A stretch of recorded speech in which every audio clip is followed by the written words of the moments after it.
Vemos al Cristo ya crucificado, cuando Él va camino a ese lugar, al lugar de el monte de la calavera, que así le llaman. La marcha a ese lugar, hermanos, de la crucifixión era nada más que una propaganda útil para Roma. Y advertía precisamente a los alborotadores: mira lo que te puede suceder si te levantas en contra mía. El criminal, bien decía el hermano, era dirigido, ¿verdad?, a la escena de la crucifixión, pero en este caso de Jesús era por la ruta más larga, más pesada. La cruz pesaba aproximadamente 136 kilos.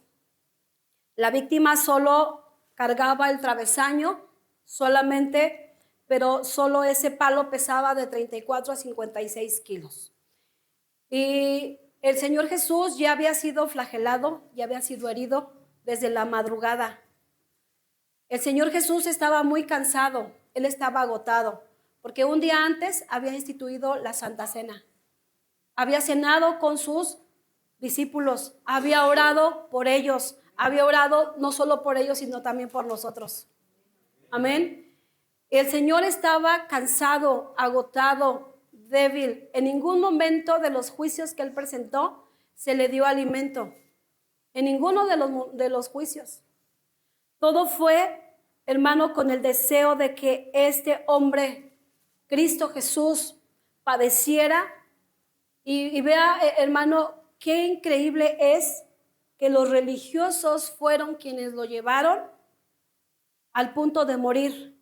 Pero la Biblia nos dice que Jesús, sabiendo que era el tiempo en que se tenía que cumplir, Él fue a la cruz. Y cabe mencionar que a Jesús nadie lo mató. Él dio su vida. Voluntariamente se ofreció. Cuando el Señor Jesús va cargando esa cruz, yo creo que los que lo seguían de lejos recordaron lo que en alguna vez Él les mencionó: si alguno quiere venir en pos de mí, niéguese a sí mismo, tome su cruz y sígame. Esta tarde nos estamos negando a nosotros mismos. Bien pudiera usted estar en una playa, en una alberca, bien pudiera estar en otros lados. Sin embargo, estamos aquí recordando el sacrificio perfecto que hizo Cristo en la cruz del Calvario. Amén. La cruz no se trataba de ceremonias religiosas. Amén. No trataba tradiciones ni sentimientos espirituales. La cruz era la más cruel muerte para los malditos. Y la Biblia dice que Cristo se hizo maldición por nosotros. Amén. Camino al Gólgota. Cuando salía, dice que encontraron a un hombre de Cirene que se llamaba Simón. Y a este obligaron a que le ayudase a cargar la cruz. Pero cuando llegan a ese lugar de la calavera, hermano, es cuando crucifican al Señor Jesús. Amén. Y en medio de ese dolor, en medio del desamparo, porque los discípulos, dice la Biblia, que ellos huyeron, se fueron, se escondieron, les dio miedo. Y en medio de ese dolor, de esa traición, de esa flagelación, ya lo mencionó el hermano, cómo el látigo tenía puntas de metal y en cada latigazo se traía piel del maestro.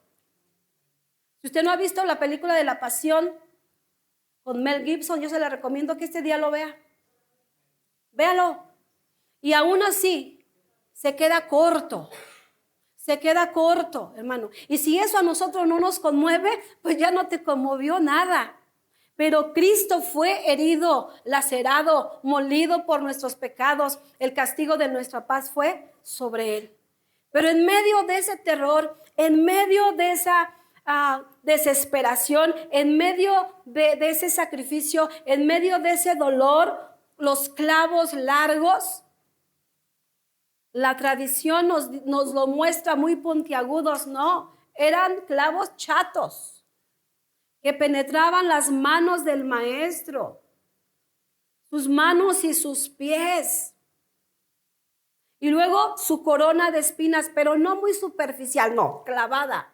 De tal manera que corría la sangre del Cordero de Dios, porque se estaba cumpliendo las profecías. Amén. Pero en medio de ese dolor, en medio de ese abandono, el Señor Jesús pronuncia 7 palabras en la cruz. Y la primera palabra es la palabra de intercesión por la humanidad. No busque las citas, yo se las voy a ir dando. Amén. Lucas 23:34. Y Jesús decía, Padre, perdónalos, porque no saben lo que hacen. Y repartieron entre sí sus vestidos, echando suertes. Padre, esa está la primera palabra, una palabra de intercesión. Y yo quiero que note esto. Estas 7 palabras en la cruz empiezan con oración, dirigiéndose al Padre. Padre, perdónales, porque no saben lo que hacen. El sufrimiento de Jesús, hermano, era grande. Ya le he mencionado, la madrugada anterior sufrió la traición. Después fue llevado a manos de líderes religiosos. Y no pierda de vista esto, religiosos. Si Cristo viviera hoy en día, yo le aseguro que los mismos religiosos lo crucificarían. La religión mata, hermanos. La religión es mala. Anás y Caifás, después ante Pilatos y Herodes. Por si fuera poco, Jesús fue entregado a los soldados romanos, los cuales le desnudaron, le avergonzaron, le flagelaron. Amén. Porque así como se presenta al Cristo en la cruz, ahí le pusieron un trapo para que tapara su desnudez. Pero el maestro fue crucificado desnudo, enseñando su desnudez, causando vergüenza, pero todo ello, hermano, lo sufrió y lo padeció por nosotros. Y en medio de ese dolor, en medio de esa tristeza, en medio de ser flagelado, Él pudo expresar al Padre y orar por ustedes y por mí, porque ahí estábamos involucrados nosotros. Padre, perdónalos. Ellos no saben lo que están haciendo. Ellos no saben que quien están crucificando es el Cordero de Dios que quita el pecado del mundo. Hace 8 días veíamos la carta a los Colosenses, cómo Jesús creó todo por medio de Él y para Él. Tu vida y mi vida no nos pertenecen. Tu vida es de Dios. Tu vida es de Cristo, pero había un precio que pagar. Repita conmigo, Padre, perdónales, porque no saben lo que hacen. No sabían, no supieron. Y nosotros no sabíamos que estábamos viviendo en pecado y que nosotros también estábamos ahí en la crucifixión. Segunda palabra de perdón y promesa. Perdón y promesa. Voy a leer una parte de la escritura que se encuentra en Lucas capítulo 23, versos 38-39. Había también sobre él un título escrito con letras griegas, latinas y hebreas que decía, este es el Rey de los judíos. ¿Y qué cree, amado hermano? Que en eso no se equivocaron, porque el que estaba ahí precisamente es y seguirá siendo el Rey de los judíos, pero también el Rey de nosotros. Y dice que uno de los malhechores que estaban colgados le injuriaban, porque cabe mencionar que al Señor Jesús lo pusieron en medio, y a su derecha y a su izquierda un malhechor a cada lado. La Biblia no da el nombre de estas personas. La tradición le pone nombres, pero ¿por qué no ponerle el nombre nuestro? ¿Por qué no le pones tu nombre? Y vea un dato muy peculiar. El maldito de los tres, el más malo, malvado, perverso, tenía que ser crucificado en medio. En medio. Y los otros dos eran malhechores. El Cordero de Dios que estaba en medio no hizo nada. Él no tenía culpa. Él era inocente. Sin embargo, Cristo ocupó el lugar del peor de los malos. ¿Y sabe por qué lo hizo? Por amor a ti y por amor a mí. Pero uno de los malhechores que estaba colgado le injuriaba y le decía: si tú eres el Cristo, si tú eres el Mesías, si tú eres el ungido, sálvate a ti mismo y de paso a nosotros. ¿Ha escuchado ese tipo de gente que se burla? Aún en la condición que este hombre iba a morir. Mire, hermano, hay gente que dice: cuando yo me esté muriendo me pongo a cuentas con Dios. Mentira, si no te pones a cuentas a Dios ahorita, menos cuando te estés muriendo. Puede ser que estés injuriando, que estés blasfemando contra el Cordero de Dios. El tiempo de arrepentimiento es hoy. Venid luego, dice Jehová, y estemos a cuentas. Pero el otro lo regañó y le dijo: oye, ¿tú no tienes temor de Dios estando en la misma condición? Y él reconoce, este segundo malhechor: nosotros a la verdad justamente padecemos porque recibimos lo que merecieron nuestros hechos, mas ningún mal ha hecho. Y vea, este hombre reconoció que él era pecador. Este hombre reconoce que él merecía ese castigo, pero también estaba reconociendo que el hombre de en medio podía ser su salvación. Amén. Cuando voltea su rostro y le dice a Jesús: acuérdate de mí cuando vengas en tu reino. Amén. ¿Qué le dice Jesús? Esta palabra, segunda palabra de perdón y promesa: de cierto te digo que hoy estarás conmigo en el paraíso. Le bastó al malhechor reconocer que el que estaba en medio era el Cordero de Dios, era el Hijo de Dios, era el Cristo, era el Mesías. Estuvo así de perderse juntamente con el otro malhechor. Pero él supo reconocer quién estaba en medio de ellos dos. El malhechor reconoce que el hombre crucificado era el Hijo de Dios. Pero también reconoció, hermano, que él necesitaba asegurar su vida eterna y que el hombre que estaba crucificado en medio se la podía otorgar. En el último momento, ese malhechor reconoció sus pecados y recibió el perdón de ellos. Podemos atrevernos a decir que el sacrificio de Cristo estaba dando frutos. Y aquí está uno. Aleluya. En cambio, el otro malhechor no aprovechó la última oportunidad de ser perdonado. Pregunta, amado, ¿cuál de los dos eres tú? ¿Cuál de los dos eres tú? Esperemos en Dios que seamos el que reconoció que la vida eterna está escondida en Cristo Jesús. Yo admiro mucho el valor de aquellos jóvenes, adultos, niños que cargan su cruz. Digo, ¿qué valor tienes? ¿Sabe por qué? Porque la cruz, cuando la cargamos, estamos diciendo: ¡hey! Yo merecía morir aquí. Yo merecía morir en esta cruz. Pero me recuerda que Cristo murió por mí y perdonó mis pecados.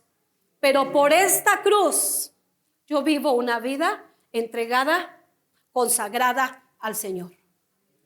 Lamentablemente, la cruz ha sido hecha a un lado y se cuelga nada más como un atuendo o para espantar a alguien más. La cruz no es para eso. La cruz es para recordarnos que quien merecía morir ahí era yo. Amén. Qué amor de Jesús. Él vino a cumplir su misión, a dar su vida en propiciación por nuestros pecados y perdonarlos. Y con este hombre, hermano, yo no sé usted, pero yo veo el amor de Dios. Una palabra de amor y de promesa. Hoy, no mañana. Jesucristo en su omnisciencia, Él sabía que ese día Él iba a estar en su reino y no iba solo. Yo me imagino, no, eso no es teología, pero yo me imagino que llegó con el Padre y decir: aquí está el primer fruto de mi aflicción. Aleluya. Isaías 53 es una profecía. Y verá el fruto de su aflicción y se gozará. ¿Se gozará contigo? Tercer palabra, San Juan capítulo 19. Puede alabar a Dios. Y yo le voy a decir algo: no endurezca su corazón. El Espíritu de Dios está en medio de nosotros. San Juan capítulo 19, versos 26 y 27. Esta es una palabra de encomienda. ¿Para quién? Vea, hermano. Verso 25 dice: estaban junto a la cruz de Jesús, su madre, la hermana de su madre, María, mujer de Cleofas, y María Magdalena. ¿Quiénes lo habían abandonado a Jesús? Los hombres. Pero aquí había uno. Pero aquí estaba al pie las mujeres. Aquí estaba su madre. Aquí estaban las Marías. Aquí estaba solo uno. Y ese uno era el apóstol amado Juan. Hermanos, qué valor de mujeres, ¿no? Los demás escondidos, los demás dispersos, pero las mujeres al pie de la cruz, al pie de su maestro. Y viene esta palabra de encomienda. Cuando vio Jesús a su madre y al discípulo a quien él amaba, que estaba presente, dijo a su madre: mujer, he ahí tu hijo. Mujer, he ahí tu hijo. Después dijo al discípulo: he ahí tu madre. Y desde aquella hora el discípulo la recibió en su casa. Por cada palabra expresada por Jesús hubo una respuesta en su vida terrenal, positiva o negativa. Las palabras dadas por Jesús, hermanos, no son para ser cuestionadas, son para ser obedecidas. Jesús vio, dice esta parte, cuando Jesús vio, en el original se lee así: Jesús prestó atención a la madre. Reina Valera nos acomoda muy bonito, pero en el griego original dice: Jesús prestó atención a la madre que estaba al pie de la cruz. Cambia, porque Reina Valera nos dice a su madre, pero el original griego dice a la madre. Pero de aquí se agarran muchos, y sobre todo la iglesia tradicional, para decir: es que es la madre de todos nosotros. No, mis amados.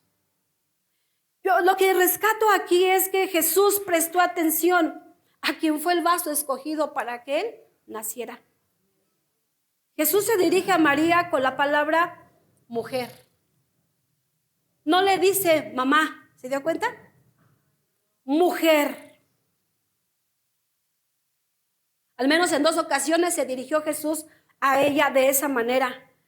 Y esto demuestra que Jesús le habló con una autoridad divina, en lugar de ser la posición de hijo según la carne. Aunque humanamente hablando, hermana, ella lo veía como su hijo, sí. Pero espiritualmente María reconocía que Jesús era su redentor, que Jesucristo era el medio por el cual ella alcanzaría el perdón de los pecados. Amén. Y aquí podemos ver algo muy especial, la capacidad de Jesús. Escúcheme muy bien, hermano, la capacidad de Jesús de cuidar de nosotros. Jesucristo prevé nuestras necesidades. Hizo previsiones para las necesidades de su madre en el Calvario. Algunos comentaristas mencionan que para este tiempo José ya no vivía. José ya no estaba. Y el cuidado de Jesús también nos dicen algunos que en su vida terrenal Jesús trabajaba, al igual que sus hermanos, porque aprovechando que María tuvo más hijos. El Señor Jesús tuvo sus medios hermanos. Amén. Sí, Él cuidó, hermano, y vea, Él tuvo cuidado de su madre. ¿Y a quién se le encargó? No se le encargó a Pedro. Pedro ni estaba. Pedro estaba llorando su amargura. Pedro estaba escondido, llorando y diciéndole, fallé a Jesús. Yo que decía hasta la misma muerte voy contigo, me muero contigo. ¿Dónde estaba Pedro? Pero se lo encargó a uno en especial. Y ese uno era Juan, el amado, el amoroso, el cuidadoso, el responsable. ¿Vemos el cuidado del Señor Jesús? Hermano, si Él la cuidó, ¿no hará mucho más por nuestras necesidades? Y es que cuando Jesús le dijo, he ahí tu hijo, Jesús no se refería a sí mismo, sino a Juan. Él estaba delegando a Juan la responsabilidad de cuidar a María en su vejez. Este fue un hermoso gesto, ¿no le parece a usted? Y dice mucho de la naturaleza personal y del amor de Cristo Jesús. Amén. María sin duda era una mujer de virtud singular, porque Dios la escogió para ser la madre de Jesucristo. Ella merecía respeto y honor. Muchos nos dicen, pero pues ustedes ¿por qué no veneran a María? La respetamos. Pero María al pie de la cruz, está al pie de la cruz, pero no está en la cruz. Está a los pies de su Hijo, a los pies del Maestro, a los pies del Cordero, pero en ningún momento la Biblia nos dice que María estuvo al lado en una cruz crucificada juntamente con su Hijo. Por lo tanto, ella no es corredentora. El único redentor se llama Cristo Jesús. Amén. Pero vemos el amor de Cristo. No dejó sola a su mamá. Y aquí hay una palabra para los hijos. No abandones a tu madre en la vejez.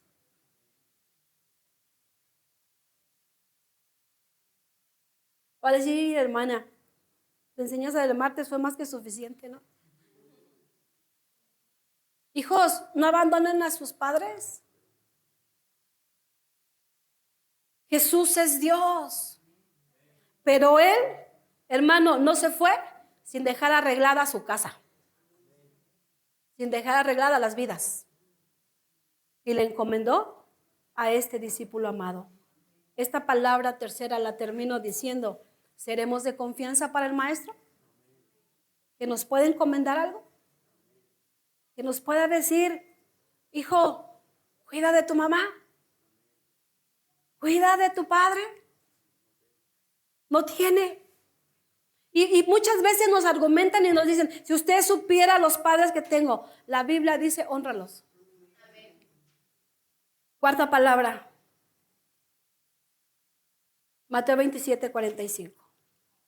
¿Seguimos aquí? Amén. Gloria al Señor. Gloria a Dios. Mateo 27:45. Este es un grito de angustia. Un grito de angustia. Dice la palabra del Señor. Y desde la hora sexta hubo tinieblas sobre la tierra hasta la hora novena. Cerca de la hora novena, Jesús clamó a gran voz diciendo, Elí, Elí, lama sabactani. Esto es, Dios mío, ¿por qué me has desamparado? Un grito de angustia. Elí, Elí, lama sabactani. Lama sabactani, ¿por qué me has desamparado? ¿Por qué me has abandonado? ¿Por qué me has dejado atrás? Es como el clamor de un niño pequeño que su madre o su padre se adelantan en medio de la oscuridad y el niño es dejado atrás. Ese es el grito de angustia y Jesús clama cerca de la hora novena. ¿Usted se imagina, hermano, esta escena? Dice en la Biblia que hubo tinieblas, todo se oscureció, todo se puso negro. Y es cuando el Señor clama, Dios mío, ¿por qué me has dejado? El Señor Jesús está citando el Salmo 22, pero también está declarando el cumplimiento de esta profecía, tanto en su agonía como en su exaltación. Hermano, estas palabras solo Dios las entendía. La gente que estaba alrededor decían, mira, parece que está llamando a Elías. Parece que está llamando a algún profeta. Pero no es así, hermano. Y vea algo hermoso. En la primera palabra, Jesús le dice a Dios Padre. ¿Se dio cuenta? Padre, perdónalos. Pero aquí, en este grito de angustia, en este grito de agonía, no le dice Padre. Se dirige a Él como su Dios. Dios mío. Una relación íntima con Dios. Pero no le está diciendo papá. Y es que en ese momento, hermano, en ese momento es lo que Jesús oraba en el Getsemaní. Si es posible que pase de mí esta copa. A este momento se refería a Cristo. Por eso Jesús le decía, pero que no se haga como yo quiera, sino como tú quieras. Porque en este momento Dios, escúcheme bien, Dios se alejó de su Hijo.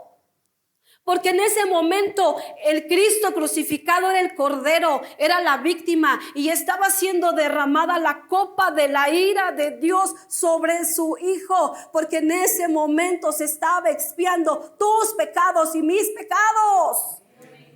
Y Dios es puro. Dice Habacuc, tus ojos son puros, son limpios, son santos y tú no toleras ver el pecado. No te engañes, hermano. No te engañes. Dios me ama, aunque sea pecador. Sí, pero no tolera el pecado. Y si tú vives en pecado, Él aparta sus ojos de ti. Lo hizo con su Hijo. ¿No lo hará con nosotros? En ese momento, la ira de Dios siendo derramada. Por eso Él dice, ¿por qué me has dejado atrás? ¿Por qué me has abandonado? ¿Por qué te has alejado de mí? Hermanos, ¿alguna vez ustedes han orado y han sentido que Dios no los escucha? ¿Qué se siente? ¿Por qué me has abandonado? ¿Sabe por qué es terrible que tú vivas sin la presencia de Dios? Porque quedas a merced del enemigo. Líbrenos, Dios, de quedar desprotegidos. Su único gemido es sobre su Dios. Pero vea, no es un ¿por qué me has abandonado? No es una queja. No es decir, ¿por qué me abandonaste? Si yo estoy sufriendo por la humanidad, no. Tampoco clamó y gimió diciendo, ¿por qué me traicionó Judas? ¿Por qué me abandonaron mis discípulos? ¿Por qué me dejaron mis amigos? No. Estos agudos dolores, hermano, es algo muy especial. ¿Por qué me dejaste tú, mi Padre? Todo lo soporto. Todo lo aguanto. Pero tu abandono, ahí sí fue un golpe muy duro. Amén. ¿Por qué? Porque más adelante el apóstol Pablo escribía: al que no conoció pecado, por nosotros lo hizo pecado, para que nosotros fuésemos hechos justicia de Dios en él. En otras palabras, el Padre lo abandonó porque ahí estaba cargando los pecados presentes y los futuros. ¿Y qué cree? Los tuyos, los míos. Jesús no lo soportó. El retirar la comunión con su Padre, es que no solo fue la ausencia, sino la ira real del Padre sobre él, como un sustituto por la humanidad pecadora. Amén.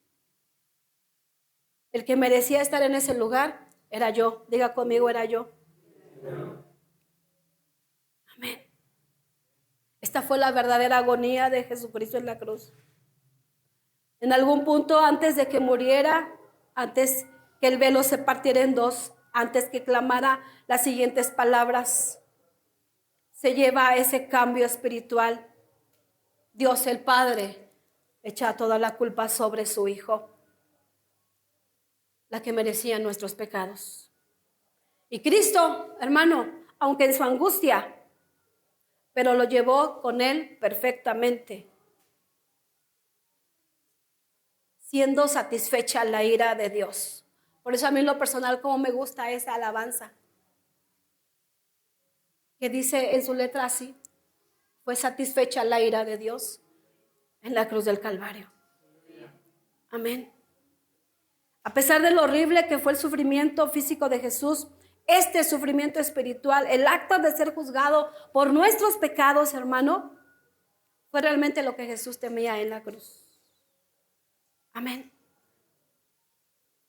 Podemos imaginarnos la respuesta a la pregunta de Jesús: ¿por qué me has desamparado? La Biblia no nos dice qué le contestó Dios, pero algunos teólogos pueden interpretar algo así: porque, hijo mío, tú has escogido estar en el lugar de los pecadores culpables.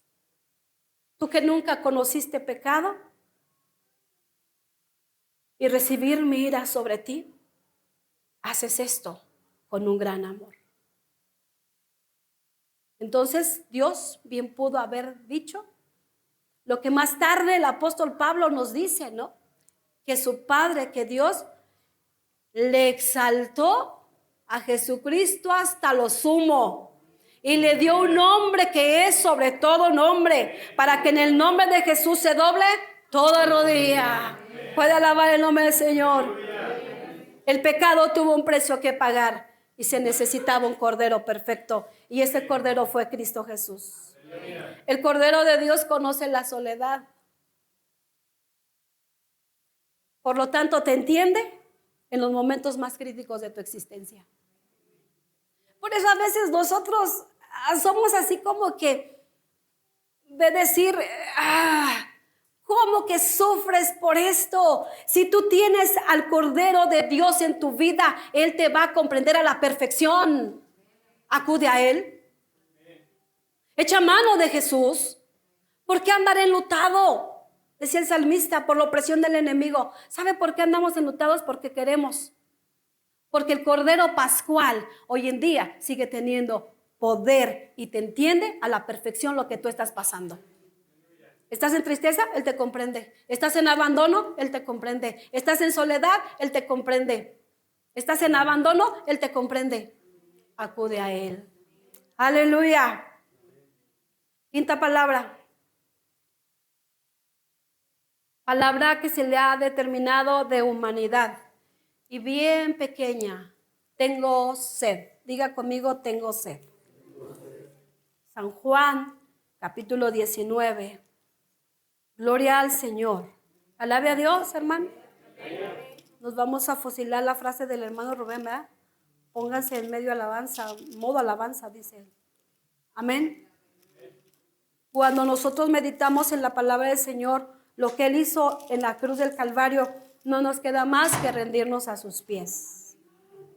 Gloria al Señor. San Juan, capítulo 19, 28. Después de esto, sabiendo que Jesús, que ya todo estaba consumado, dijo, para que la escritura se cumpliese, tengo sed. Para que la escritura se cumpliese, tengo sed. Dice la Biblia que estaban ahí una vasija llena de vinagre. Entonces se empaparon en vinagre una esponja y poniéndola en un hisopo se la acercaron a la boca. Marcos nos dice que Jesús no aceptó esa bebida. ¿Por qué? Porque era una bebida que servía para entumecer el dolor. También Marcos nos dice que le dieron a beber vino mezclado con mirra, mas él no la tomó. Esto era para mitigar sus dolores. Esto era para mitigar lo que él estaba padeciendo, pero él no la tomó. Hermanos, hay tantas falsas enseñanzas acerca de Jesús donde dicen que Jesucristo el Calvario no lo sufrió como hombre, sino como Dios. Esto es mentira. Aquí y en Marcos nos dice, hermano, que esa mezcla de vino con mirra era como una droga para que el condenado no sufriera tanto, pero Jesucristo la rechazó. Él no quiso. Él sufrió como hombre. El sacrificio lo llevó en su humanidad. En ningún momento, hermano, él podía llamar huestes de ángeles que lo libraran, pero él no lo quiso, no lo hizo. ¿Y sabe por qué no se bajó de esa cruz? Por amor a ti, por amor a mí. Por eso cuando le damos al Señor, hermano, nuestra vida misma debemos dársela toda, completa. Él no escatimó ni su propia vida. Él no fragmentó su corazón. ¿Por qué la fragmentamos nosotros? La sed es una miseria común, dice un escritor, tal como le puede suceder a los campesinos, a uno que anda en la calle, a un hermano, a cualquier persona. Pero la sed es un verdadero dolor y no un producto de la imaginación ni una pesadilla. La sed, hermano, no es un dolor solamente de aquellos pudientes, sino que todos hemos padecido de tener sed. Amén. Dice Spurgeon que Jesús es hermano de los más pobres y más humildes de nuestra raza. Él sufrió. Para este tiempo, hermano, cuando él tenía sed, es porque estaba a punto de consumar la redención. Estaba deshidratado.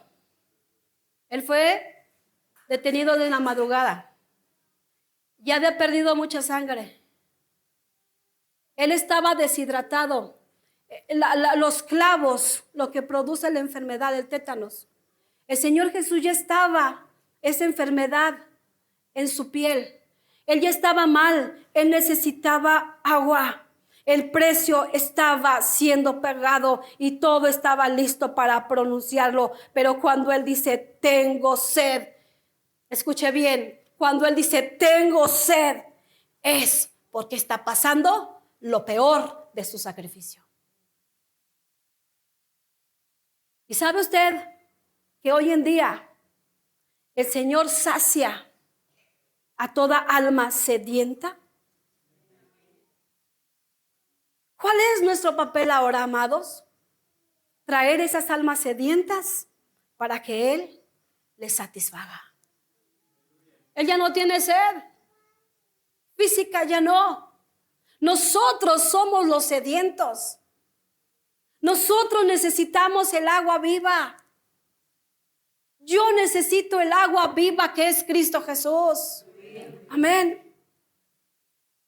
Sexta palabra. Ahí mismo en San Juan 19:30. Vea.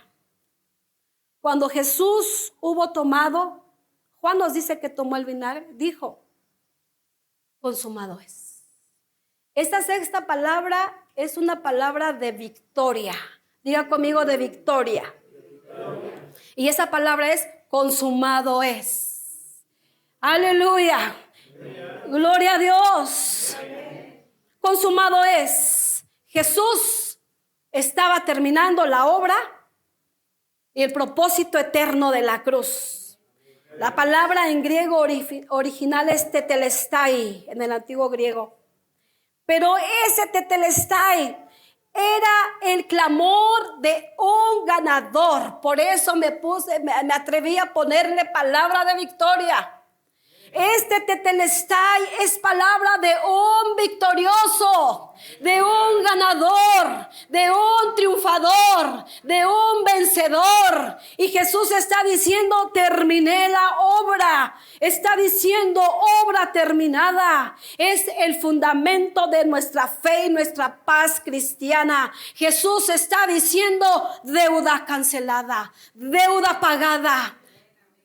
El precio del pecado de la humanidad, hoy yo lo pago. Aquí está. Y en su totalidad. Amén. Una simple palabra puede cambiar todo. En un tribunal, cuando alguien le dice eres inocente, cambia. Amén. Cuando alguien le dice eres justo. Amén. Cuando una mujer dice sí acepto, cambia la vida. ¿Sí o no? Cuando alguien te dice adiós, cambia tu vida. Sin embargo, escúchenme bien, nunca en la historia se ha pronunciado una sola palabra que haya impactado más que la de Jesús cuando Él dijo: tetelestai, deuda cancelada, ya le pagué lo que se debía. Amén. Dios el Padre puso en el Hijo toda la culpa y la ira de nuestros pecados que merecíamos. Pero ¿qué cree? Que Jesús levantó el clamor de conquistador. Se pronunció una sola vez y se terminó su angustia. Amén. Es el clamor de alguien que ha completado una tremenda labor. Amén. Nos dice Filipenses, y en esa cruz, al decir Jesús, tetelestai, está diciendo: ya pagué. Aquí está. El acta de decretos que estaba en contra tuya y en contra mía. Una hoja donde decía todos nuestros pecados. Jesús la clavó en la cruz. Y le dijo al diablo: aquí está la deuda pagada. Y luego dice que a los principados y potestados los exhibió públicamente clavándolos en la cruz. Y el original griego, cuando dice y los despojó, dice, hermano, que los desnudó. Aquellos que te atormentaban, al vivo diablo lo desnudó y lo exhibió públicamente en la cruz del Calvario. Ya no hay condenación para los que estamos en Cristo Jesús. Aleluya. Los primeros siglos, esta palabra tetelestai era pagar una deuda. La declaración de Jesús puede interpretarse pagado en su totalidad. Ya no hay más que hacer. Amén. Todo fue consumado. Los tipos del Antiguo Testamento, las promesas, las profecías se consumaron, los sacrificios, las ceremonias del sacerdocio se consumaron, su obediencia perfecta fue terminada. La satisfacción de la justicia, hermano, de Dios fue consumada. El poder de Satanás, el pecado y la muerte fueron consumados. Aleluya. Desde las puertas del Edén, la sangre del sacrificio había comenzado a fluir. Y aumentada por las corrientes durante los años. Desde ese momento, sin embargo, ya no es necesario a partir de Cristo derramar una sola gota de sangre, porque todo está terminado. Ya no hay nada que aumentar a la salvación. La obra de redención se había completado de una vez y para siempre. ¿Y qué cree? Que los resultados serían permanentes. Tetelestai, la acción que hizo Jesús en el pasado, sigue dando resultados hoy en día. El sacrificio perfecto todavía hoy tiene poder para perdonar pecados. ¿Te gozas por ello? Ya no le aumentes nada a la salvación. Ya no. Nada. Última palabra. ¿Alabas a Dios por ello? Séptima y última palabra. Palabra de confianza y descanso. Lucas 23, 45 al 48. Cuando era como la hora sexta, hubo tinieblas sobre toda la tierra hasta la hora novena. El sol se oscureció y el velo del templo se rasgó por la mitad. Entonces Jesús, clamando a gran voz, dijo: Padre, en tus manos encomiendo mi espíritu. Y habiendo dicho esto, expiró. Y hubo tinieblas sobre toda la tierra hasta la hora novena. Quiere decir entonces que cuando Jesús dijo deuda pagada, el velo del templo,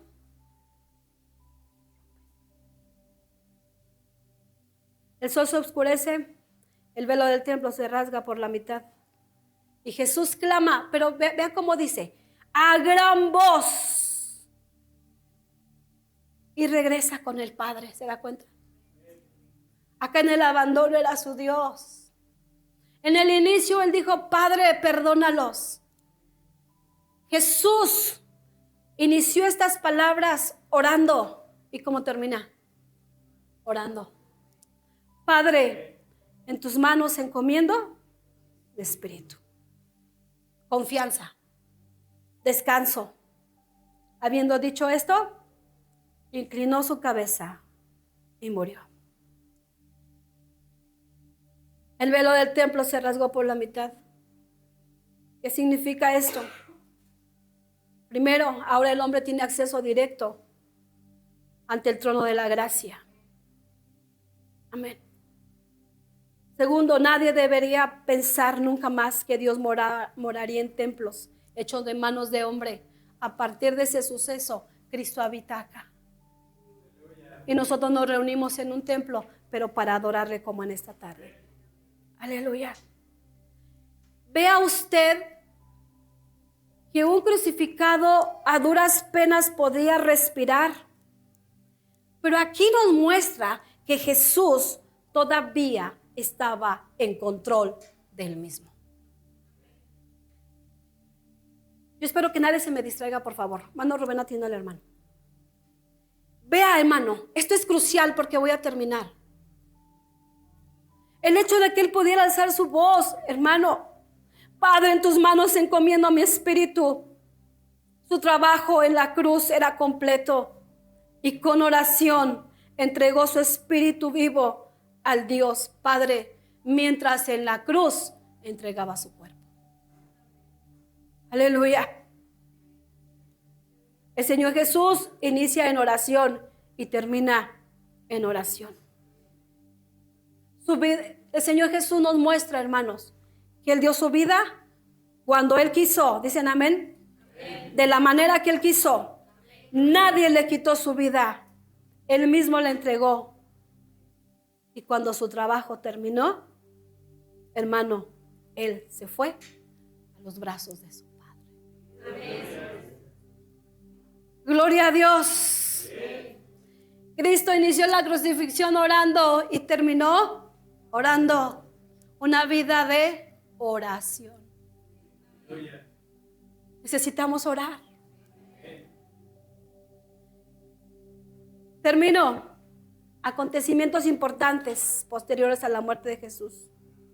Los evangelios nos dicen que la reacción de los que estaban presentes, hermano, fue algo glorioso. ¿Por qué? Porque se venía la Pascua. Y se acercaron para quebrarle las piernas a los malhechores. Pero cuando se acercan a Jesús, Él ya había muerto. Jesús murió muy pronto, hermanos. Los condenados a crucifixión duraban días y días y días. ¿Quién mató a Jesús? Tus pecados y mis pecados. Dicen algunos que su corazón fue tan quebrantado que eso fue lo que le llevó a morir pronto. Cuando se acercan a Él, uno de los soldados para quebrarle sus piernas dice, no, Él ya murió. quebrantado, como dice Isaías, varón de dolores, experimentado en quebranto, y como que escondimos de él el rostro, fue menospreciado. Ese quebranto. Y le clavan una espada en su costado. ¿Qué sale? Agua mezclada con sangre. Aleluya. Dice la Biblia que cuando el centurión vio lo que había acontecido, dio gloria a Dios, un hombre romano, y dijo: verdaderamente este era justo. Toda la multitud que estaban presentes, viendo este espectáculo, viendo lo que había acontecido, se volvían golpeándose el pecho.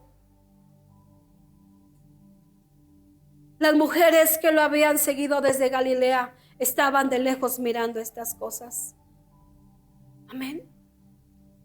Vea cómo este centurión, este hombre romano, daba gloria a Dios y decía: verdaderamente este era un hombre justo. Seguramente este centurión había presenciado muchas crucifixiones, pero ninguna como este. Toda la multitud, hermano, que estaba a la expectativa, se golpeaban el pecho. ¿Sabe por qué? Porque ellos reconocieron, según ellos, que habían crucificado a un inocente. Amén.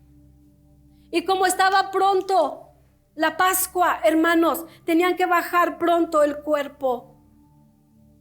Las mujeres que estaban ahí al pie de la cruz rápidamente corrieron, pero hubo alguien más. Un hombre llamado José de Arimatea.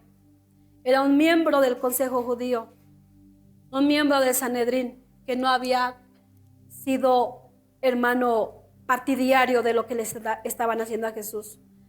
Él se acercó con valor ante Pilato para solicitar el cuerpo de Jesús.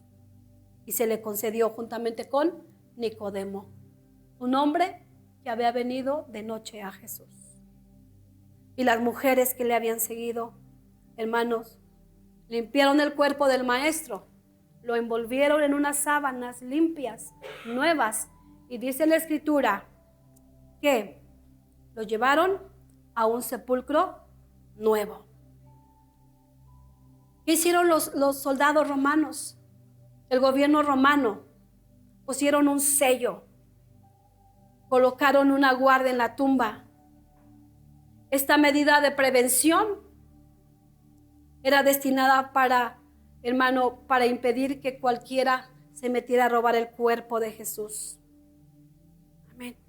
Pero irónicamente, los romanos prepararon el escenario glorioso para la innegable resurrección de Jesucristo. Amén. Aleluya. Amén. Gloria a Dios. Amén. Ese es el sacrificio de Jesús. ¿Cómo reaccionamos nosotros ante el sacrificio de Cristo? Tenemos dos opciones.